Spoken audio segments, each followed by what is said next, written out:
गाँठू सहर सबुठी आनंद उल्लास रे पालित होईछि प्रभु राधाकृष्ण दोल उत्सव। एही अवसर में कटक जिला महांगारे मध्य धूमधाम रे पालित होईछि दोल पर्व। एही उत्सव में एक नियारा दृश्य सामना को आसीछि। गतकाली महांगार पूर्वतन विधायक और बीजेडी वरिष्ठ नेता प्रताप जेना मध्य निज कर्मी सहित दोल उत्सव पालन करछन्ति। प्रभु राधा माधवଙ୍କ विमान निज कांधरे कांधे निज बासभवन को नेउथिबार दृश्य एवं बेस चर्चार विषय पलटिछि।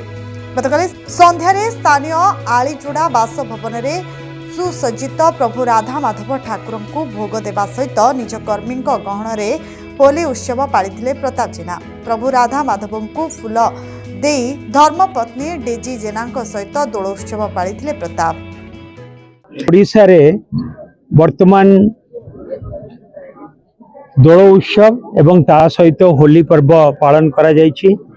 एई उपलक्षे मु रहउथिबा मोर महांगार अलीजोड़ा स्थित बासभवन रे प्रभु राधा माधव आज आसिकी ठाकुर आम घर को आछंती एवं एटा आम पई बहुत खुशीर कथा कि प्रभु को आशीर्वाद नथिले केबे भी ठाकुर आम घर को आसी न थांते। ठाकुर आज आछंती दोल महोत्सव पई एवं आमे समस्त ठाकुर पाखरे प्रार्थना करुचु, आशीर्वाद भिक्षा करुचु, समस्तंकर मंगल हो एवं दोल पर्व पई एवं होली पई मु समस्त को बहुत बहुत अभिनंदन जनाउछि। महांगारू सत्यव्रत बारिक रिपोर्ट न्यूज रूम।